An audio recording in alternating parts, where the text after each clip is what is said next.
The stars looked different through the large window of the alien ship. Dr. Zephyria moved her 4 crystal arms as she checked the data on her screen. Her body was tall and clear like glass, but it glowed with soft blue light. She had been watching the small blue planet called Earth for many months now. "The human specimen is ready," said Commander Vrex. His voice was deep and rough. He was a large creature that looked like a giant lizard walking on 2 legs. His green skin had thick scales, and his yellow eyes were always watching for danger. "My soldiers brought him up from the planet's surface 1 hour ago." Scholar Nimbus floated near them like a cloud of silver gas. When he spoke, his voice seemed to come from everywhere at once. "Are you sure we should do this? The humans seem very dangerous. Our reports show they fight wars all the time." Dr. Zephyria turned to look at her 2 friends. They were all part of the Galactic Council, a group of alien races that worked together to keep peace in space. Their job was to study new species before they learned to travel between stars. Some species were friendly and could join the council. Others were too dangerous and had to be stopped. "We must follow the rules," Dr. Zephyria said. Her voice sounded like music made of crystal bells. "The humans will learn space travel soon. We need to know if they are safe or dangerous. The best way is to study one of them." Commander Vrex hit his fist on the metal table. "I have seen their movies and news reports. Humans love to fight. They have wars everywhere. They make weapons that can destroy whole cities. If we let them travel to other worlds, they will bring death and pain. But they also make beautiful art," Scholar Nimbus said. "They write songs about love and peace. They help animals and try to save their planet. Maybe they are not all bad." Dr. Zephyria looked at the data again. "That is why we need to test one. We picked a human who lives alone in nature. He takes care of a big park with trees and animals. If any human can be peaceful, it should be this one." The 3 aliens walked down the long hallway of their ship, the Starweaver. The walls were made of smooth metal that glowed with soft light. They passed other alien crew members who were working at their stations. Everyone knew this was an important day. They stopped at a door marked with strange symbols. Commander Vrex typed a code, and the door opened with a soft sound. Inside was a white room with no windows. In the center was a bed where a human man was lying. He had brown hair and looked about 30 years old. He wore clothes made for living outdoors. "The sleep drug should wear off soon," Dr. Zephyria said. She checked a small device in her hand. "His body is healthy. His mind shows normal brain activity." "What do you think he will do when he wakes up?" Scholar Nimbus asked. Commander Vrex crossed his big arms. "He will scream. Then he will try to fight. Then he will cry and beg us not to hurt him. That is what weak creatures do when they are afraid." "Maybe he will ask questions," Dr. Zephyria said. "Humans seem curious about everything." "Or maybe he will try to escape," Scholar Nimbus added. They had studied hundreds of species before. Most new creatures acted the same way when they first saw aliens. First came fear, then anger, then sadness, then finally, acceptance. The process usually took several days. Some species never got past the fear and anger. The human on the bed started to move. His eyes opened slowly, and he looked around the room. Dr. Zephyria held her breath. This was the most important moment. The first reaction would tell them a lot about human nature. Jake Murphy sat up slowly and rubbed his head. He looked at the 3 aliens standing near the door. His eyes were wide, but he did not scream. He did not jump up to fight. He did not cry. Instead, he smiled. "Well, this is something new," Jake said in a calm voice. He looked around the white room and then back at the aliens. "I have to say, this is probably the most interesting thing that has ever happened to me." The 3 aliens looked at each other in surprise. This was not what they expected. Jake stretched his arms and stood up from the bed. "I was camping in Yellowstone, and now I am here. I guess you folks are not from Earth." He pointed at Dr. Zephyria. "You look like living crystal. That is amazing." Then he looked at Commander Vrex. "And you look like a dragon that learned to walk. Very impressive." Commander Vrex stepped back. He had never met a creature that was not afraid of him. "This is fascinating," Jake continued. "I have so many questions. But first, do you folks happen to have any tea? Coffee would work too, but tea would be perfect right about now." Dr. Zephiria's crystal body flickered with confusion. In all her years of studying new species, no creature had ever asked for a drink when they first met aliens. They usually wanted to know if they were going to die. "Tea?" she repeated, not understanding. "Yes, tea. It is a hot drink made from leaves, very relaxing, helps you think clearly." Jake looked around the room again. "You have a very nice ship here. The technology looks incredible. I would love to learn how it all works." Scholar Nimbus floated closer. "You are not afraid?" Jake thought about this for a moment. "Well, I was a park ranger for 10 years. I have been charged by bears, caught in forest fires, and stuck in snowstorms. Life is full of surprises. When something new happens, you can either panic or try to understand it. I prefer understanding." Commander Vrex could not believe what he was hearing. "Do you not realize you have been taken from your planet? You are our prisoner." "Prisoner seems like a strong word," Jake said. "I mean, I assume you brought me here for a reason. Maybe you want to learn about humans. That makes sense. If I found aliens, I would want to learn about them too." Dr. Zephyria looked at her data again. The human's heart rate was normal. His brain showed curiosity, not fear. There was no sign of the panic response they expected. "This is wrong," Commander Vrex said. "Humans are supposed to be violent and afraid. Our data shows they fight each other all the time." "Oh, we do fight sometimes," Jake agreed. "But we also do a lot of other things. We explore, we learn, we help each other. Right now, I am more interested in learning about you than fighting you. You seem pretty advanced to have space travel and all." Jake walked over to the wall and touched it gently. "This metal is warm. Does it have some kind of energy running through it?" The three aliens stood in shocked silence. In all their planning, they had never considered this possibility. They had prepared for fear, anger, and violence. They had not prepared for curiosity and politeness. "So about that tea," Jake said with another smile. "I am really quite thirsty." Dr. Zephyria left the room quickly. Her crystal body was flashing with different colors, which meant she was very confused. Commander Vrex and Scholar Nimbus stayed to watch Jake Murphy, but they did not know what to do with him. "Your friend seems upset," Jake said, looking at the closed door. "Did I say something wrong?" "You are not acting the way you should," Commander Vrex said. His big hands were near the weapon on his belt, but Jake did not seem dangerous. "All creatures fear us when they first wake up. You are asking for drinks." Jake nodded. "I can see how that might be confusing, but think about it from my side. I was sleeping under the stars, and now I am on an alien spaceship. This is the most amazing thing that has ever happened to a human. Why would I waste time being scared when I could be learning?" Scholar Nimbus floated closer. His silver cloud body moved like smoke in the wind. "May I read your thoughts? I want to understand what you are thinking."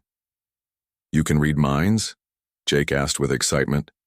"That is incredible." "Yes, please, go ahead.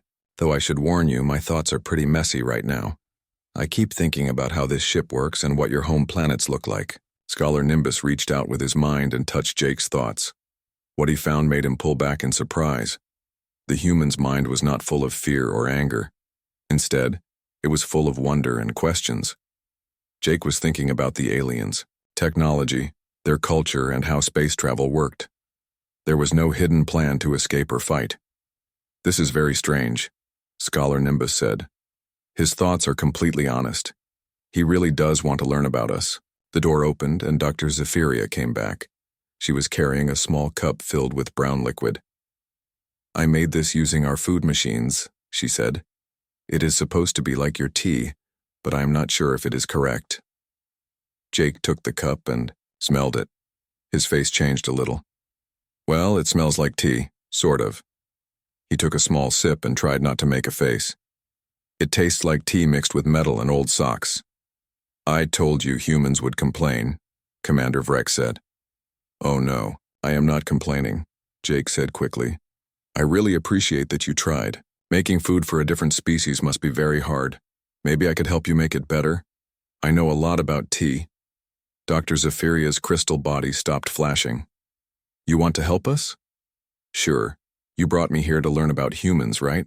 Well, making good tea is a very human thing.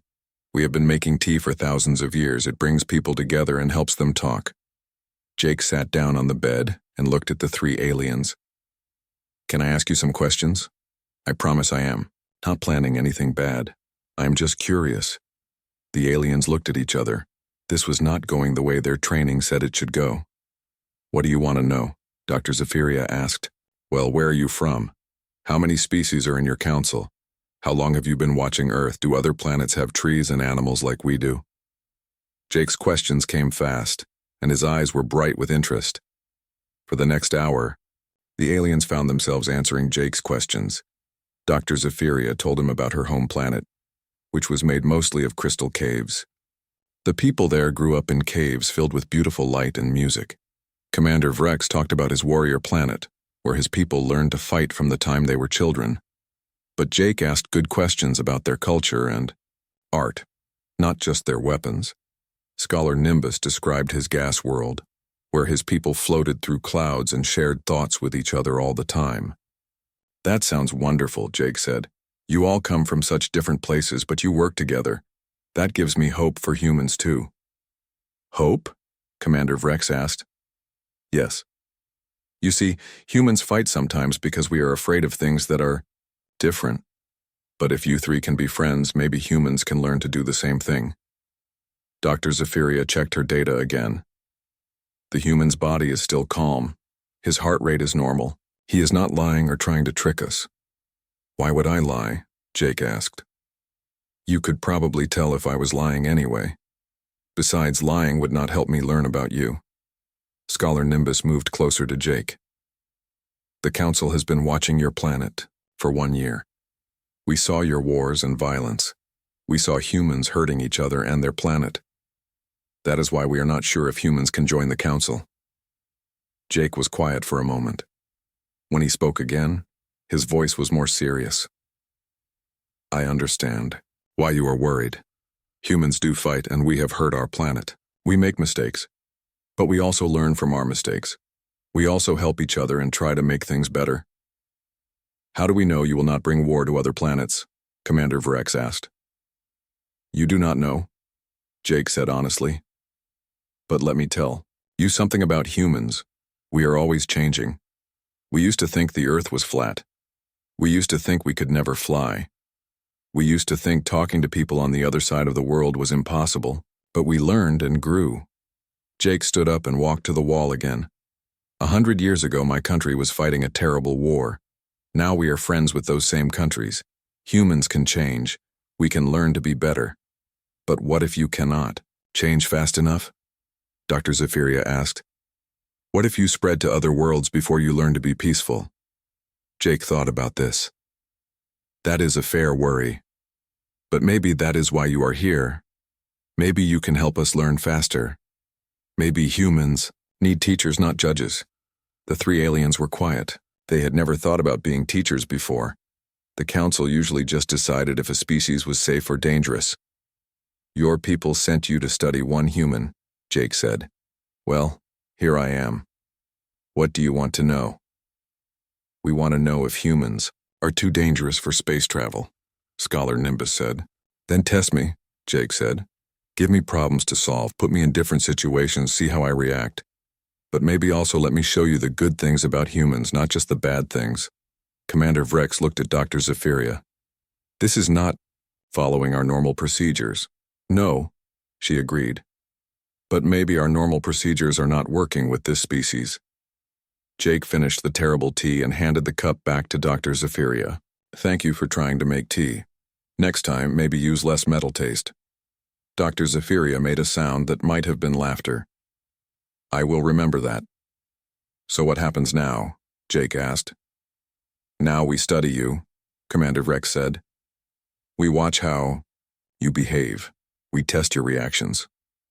Sounds good, Jake said. But can I ask one favor? What? Can I see the rest of your ship? I have never been on a spaceship before. I promise I will not touch anything important or try to escape. I just want to see how it all works." The three aliens looked at each other again. No test subject had ever asked for a tour of their ship before.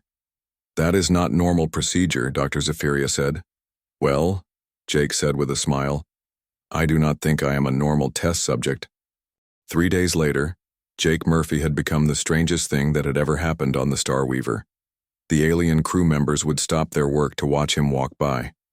He always smiled and said hello, even though most of them could not understand his words. Dr. Zephyria was writing reports that made no sense.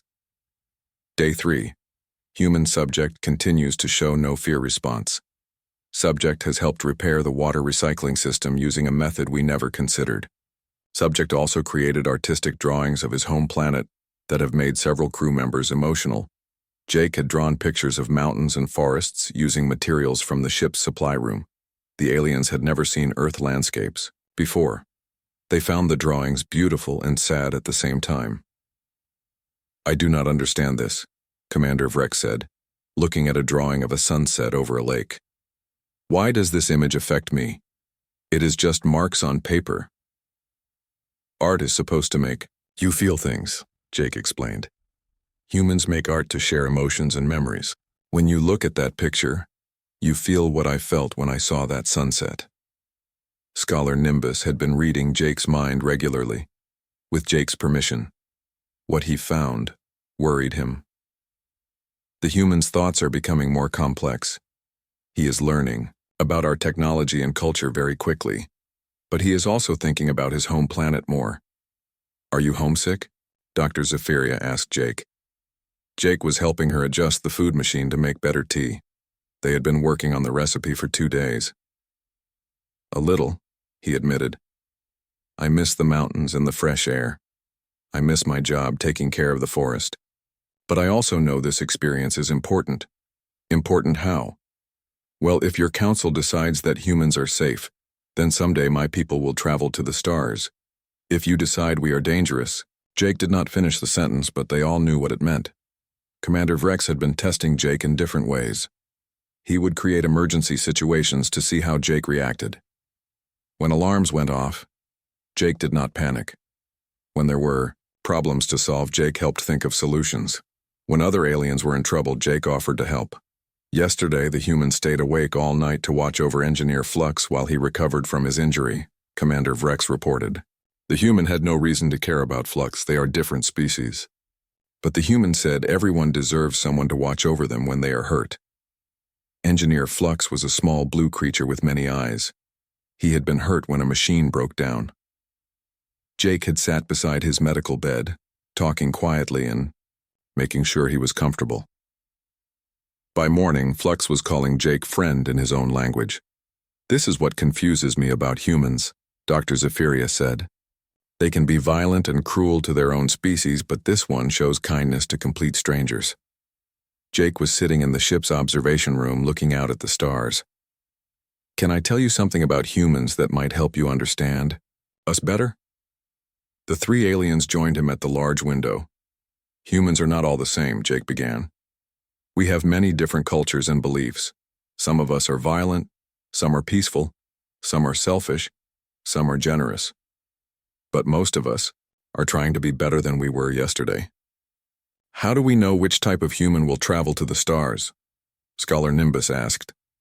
"You do not know," Jake said. "But I can tell you this. The humans who build spaceships are usually the ones who want to explore and learn. The humans who become astronauts are usually brave and curious. Yes, some bad humans might go to space too.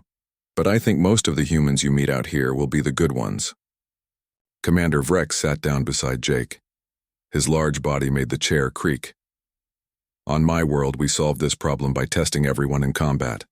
Only the strong survive to travel between worlds." "That might work for your people," Jake said. "But humans are different. Our strength is not just in fighting, it is also in working together, solving problems, and caring for others." Jake pointed out the window at a distant planet. "What is that world like?" "That is Kepler Prime," Dr. Zephyria said. It has no intelligent life, but it has beautiful forests and oceans. Humans would love that world, Jake said. We would want to study it, protect it, maybe build small colonies that do not hurt the environment. We would probably spend years just learning about the plants and animals. Or you would strip mine it and destroy the forest, Commander Vreck said. Some humans might try to do that, Jake agreed, but other humans would stop them. That is how we work. We argue and fight and make mistakes, but we also correct those mistakes. Jake stood up and walked to another window. Let me ask you something. How many species has your council destroyed because they were too dangerous? The three aliens were quiet for a moment. 17, Scholar Nimbus finally said. And how many species have joined the council? Over 300. Jake nodded. So, most species are good. Most species can learn to be peaceful. Why would humans be different? Because, Commander Vreck said, humans fight each other even when they have no reason to fight. You have wars over resources you are not even using. You hurt your own planet even though it is the only one you have. Jake was quiet for a long time. When he spoke, his voice was sad. You are right. We do those things. And I am ashamed of that. But let me tell you about other things humans do. Jake sat back down and looked at each alien. When there are earthquakes or floods, humans from all over the world send help. When children are sick, humans work together to find cures. When animals are in danger, humans create parks and laws to protect them. But you also have wars, Dr. Zephyria pointed out. Yes, we do. But every year there are fewer wars. Every year more humans choose talking over fighting. Every year we get a little bit better. Scholar Nimbus floated closer. What if we told the council that humans need more time? What if we said you should not travel to space yet? Jake thought about this. Then you would probably be right. Maybe humans are not ready yet. But maybe we never will be ready if we stay alone on Earth. Maybe we need to meet other species to learn how to be better. That is a big risk, Commander Vreck said. Yes, it is, Jake agreed. But everything worth doing is risky. Your people took a risk when they first traveled to space. Every species in your council took that same risk. Dr. Zephyria was recording everything Jake said. Her reports were getting longer every day, and she was not sure what to recommend to the council. What do you think we should do? She asked Jake. I think you should tell the council the truth, Jake said.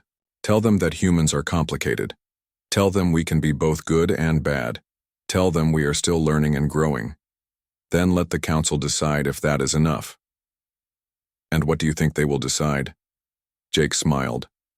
I do not know, but I hope they will give us a chance. And I hope that someday when humans do travel to the stars, we will make you proud that you gave us that chance. Outside the window, the stars continued their ancient dance, and somewhere among them was a small blue planet where billions of humans were living their lives, not knowing that their future in the galaxy was being decided by one man's kindness and honesty. The emergency alarm was the loudest sound Jake had ever heard. Red lights flashed throughout the ship, and he could hear alien voices shouting in languages he did not understand. He ran toward the control room where Dr. Zephyria, Commander Vrex, and Scholar Nimbus were looking at screens filled with data. What is happening? Jake asked. Emergency signal from Outpost 7, Commander Vrex said. His voice was tight with worry. They are under attack by the Devourers. Jake had heard about the Devourers during his time on the ship. They were a species that ate other intelligent beings. They traveled in large ships attacking colonies and eating everyone they found. The Galactic Council had been fighting them for many years. How many people are at the outpost? Jake asked. 2,000 civilians, Dr. Zephyria said. Her crystal body was flashing red with stress. Families, scientists, children. On the main screen, Jake could see desperate messages coming from the outpost. Alien families were crying for help. Buildings were on fire. Ships were trying to escape, but some were being shot down. Where is the council military? Jake asked. 3 days away, Scholar Nimbus said. His silver cloud was moving fast with worry. The Devourers planned this attack well. They chose a time when our defense ships were far away. Jake watched the screen. He saw alien children running from burning buildings. He saw parents carrying their young ones toward escape ships. He saw devourer ships landing and starting to hunt. "What about your ship?" Jake asked. "Can you help them?" Commander Vrex shook his head. "The Starweaver is a research ship. We have no weapons, we have no soldiers. We can only watch and send messages to the Council." "That is not enough," Jake said. His voice was calm, but his eyes were hard. "Those people will be dead in 3 days." "There is nothing we can do," Dr. Zephyria said. "Council rules say we must wait for proper military response." Jake stared at the screen. A small alien child had fallen down while running. A parent ran back to help, but they could see devourer hunters getting closer. "Rules," Jake said quietly. "Yes, rules," Commander Vrex said. "The Council has procedures for everything. We cannot act without permission." Jake turned to look at the 3 aliens. "Let me ask you something. If that was your family down there, would you follow the rules?" The aliens were quiet. "If those were your children being hunted, would you wait 3 days for permission to help them?" "That is different," Dr. Zephyria said, but her voice was not sure. "No, it is not different," Jake said. "Those are people. They are afraid. They are going to die. And we are here doing nothing." Jake walked to the control panel and started looking at the ship's systems. "You said this ship has no weapons, but it has other things. It has shields, it has engines, it has tools." "What are you thinking?" Scholar Nimbus asked. "I am thinking that humans do not wait for permission to help people in trouble." Commander Vrex stepped closer to Jake. "You cannot use our ship. You are our prisoner." Jake looked at him calmly. "I am your prisoner asking you to help save lives. If you say no, then you have learned something important about humans. We do not let people die when we can help them." Dr. Zephyria looked at her data screens. "Even if we wanted to help, we do not know how. We are scientists, not soldiers." "Then let me help you," Jake said.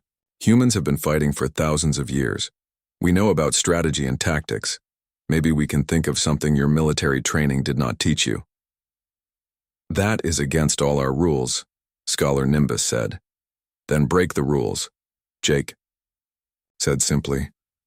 "Sometimes rules are less important than lives." Jake pointed at the screen where more buildings were burning. "Look at them. They are running out of time. Your rules will not save them. Your procedures will not stop the devourers. But maybe we can." Commander Vrex was torn. His warrior training told him to fight, but his council training told him to follow orders. "What could we possibly do?" he asked. "We have one research ship against a devourer fleet." Jake was already working at a computer station learning about the ship's systems. "We do not have to beat them in a fight. We just have to stop them long enough for help to arrive." "How?" "Humans call it thinking outside the box," Jake said. "Your military thinks about big ships and big weapons, but sometimes small ideas work better." Jake pulled up information about the devourers. "They hunt in groups, right? Like pack animals?" "Yes," Dr. Zephyria said. "They coordinate their attacks very carefully, and they communicate with each other during the hunt." "Of course, communication is essential for pack hunting." Jake smiled, but it was not a happy smile. It was the smile of someone making a dangerous plan. "Then we disrupt their communication, we confuse them.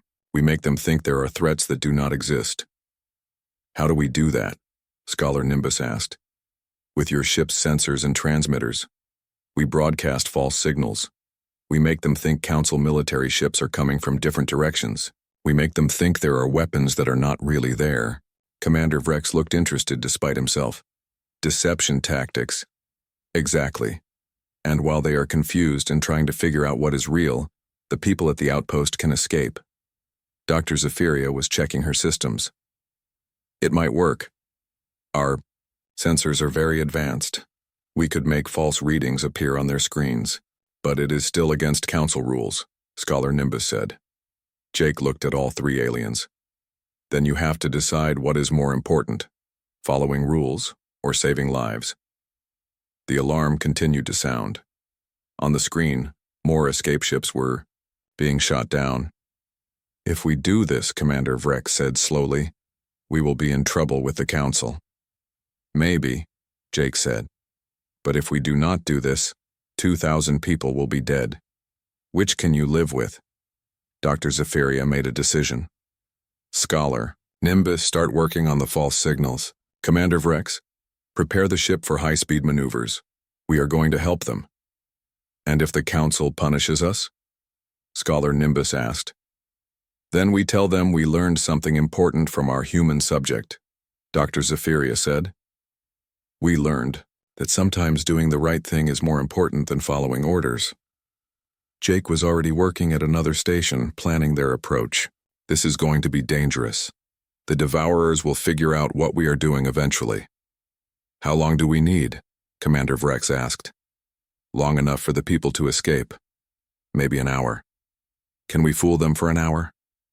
Jake looked at the three aliens who had decided to risk everything to help strangers. I do not know, but we are going to try. The Starweaver changed course and began heading toward Outpost 7. On board, 3 aliens and 1 human worked together to plan the most dangerous mission of their lives. Outside, the stars watched silently as a research ship flew toward a battle it was never meant to fight. The plan worked better than anyone expected. Jake's deception tactics confused the Devourer fleet for 2 hours instead of 1. By the time they figured out the false signals, all the civilians from Outpost 7 had escaped safely. The Devourers were so angry about being tricked that they made mistakes, and 3 of their ships were captured when the real Council military finally arrived. Now Jake sat in the ship's meeting room with Dr. Zephyria, Commander Vrex, and Scholar Nimbus. They were waiting for a message from the Galactic Council. The 3 aliens looked nervous, but Jake seemed calm. Do you think they will be very angry? Dr. Zephyria asked.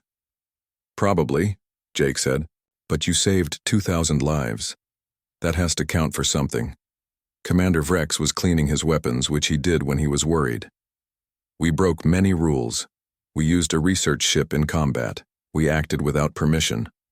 And we worked with our test subject, Scholar Nimbus added. That is definitely against procedures. Jake poured himself a cup of tea from the machine he had helped Dr. Zephyria fix. It actually tasted good now. You know, in all this excitement, I just realized something. What? Dr. Zephyria asked. You finished your test. You wanted to know what humans are like. Well, now you know. When we see people in trouble, we help them, even when it is dangerous, even when it breaks rules.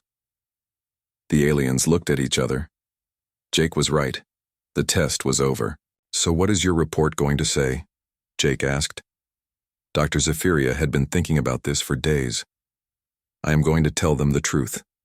Humans are complicated. They can be violent, but they can also be very kind. They can be selfish, but they can also risk everything to help strangers. And I am going to tell them that humans think differently than we do, Commander Vrex said. They find solutions we never considered. They are willing to break rules if those rules prevent them from helping people. Scholar Nimbus's silver cloud moved thoughtfully. I am going to tell them that humans have something we do not fully understand. They call it hope. Even when things look impossible, they believe they can make them better. A soft chime sounded, and a hologram appeared in the center of the room. It was a council representative, a tall alien with purple skin and many eyes. Dr. Zephyria, the representative said, your actions at Outpost 7 were completely against council protocols. Yes, Counselor, Dr. Zephyria said. We know. You risked a valuable research ship. You endangered your crew. You acted without authorization. Jake started to stand up, but Commander Vrex put a hand on his shoulder. This was not the time for humans to speak. However, the counselor continued, you also saved 2,000 lives and helped capture 3 Devourer ships. The information we gained from those ships has already helped us in our war against them. Dr. Zephyria's crystal body flickered with hope. The Council has spent many hours discussing your mission and your report about the human species, the counselor said. We have also reviewed all the data about your test subject. Jake held his breath. We have decided that humans are ready for contact with the Galactic Council. Not because they are perfect, but because they showed us something important. When your test subject saw people in danger, he did not think about rules or procedures. He thought about saving lives. That is the kind of thinking the galaxy needs. Jake felt his heart jump, but he stayed quiet. However, the counselor continued. Humans will need guidance as they join the galactic community. They will need teachers to help them learn about other species and cultures. Dr. Zephyria's body was now glowing bright blue with excitement. Dr. Zephyria, your team is being assigned to Earth as the first diplomatic mission to humanity. You will help prepare them for membership in the Council. What about our test subject? Scholar Nimbus asked. The counselor looked directly at Jake for the first time. Jake Murphy of Earth, the Council offers you a choice. We can return you to your planet with no memory of this experience, or you can become humanity's first ambassador to the Galactic Council. Jake stood up slowly. What would an ambassador do? You would travel with Dr. Zephyria's team. You would help us understand humans, and help humans understand us. You would speak for your species in council meetings. Jake thought about his quiet life as a park ranger. Then he thought about the amazing things he had seen and learned over the past week. He thought about the billions of humans on Earth who did not yet know that they were part of a much larger universe. I accept, Jake said, but I have one condition. The counselor's many eyes blinked in surprise. What condition? Jake smiled. Someone needs to teach your food machines how to make proper tea. If I am going to be in diplomatic meetings, I want good tea to drink. For a moment, there was complete silence. Then Scholar Nimbus made a sound that might have been laughter. Commander Vrex's mouth opened, and what Jake had learned was his version of a smile. Dr. Zephyria's body flashed through all the colors of the rainbow. Even the counselor seemed amused. I think that can be arranged. 3 months later, Jake stood on the bridge of a council diplomatic ship as it approached Earth. Beside him were his 3 alien friends, who were no longer his captors, but his partners. In his hand was a cup of perfectly brewed tea. Are you nervous about going home? Dr. Zephyria asked. Jake looked down at the blue and green planet below. Soon humans would know they were not alone in the universe. Soon they would take their first steps toward the stars. A little, Jake admitted. Everything is going to change. Change can be good, Commander Vrex said. Your species taught us that. What do you think will happen when we tell humans about the Council? Scholar Nimbus asked. Jake sipped his tea and smiled. Knowing humans, they will probably ask a lot of questions. They will want to see everything and learn everything. They will make mistakes, but they will also do amazing things. And if other species doubt that humans belong in the Council? Dr. Zephyria asked. Jake's smile grew wider. Then we will invite them for tea, and we will show them what humans are really like.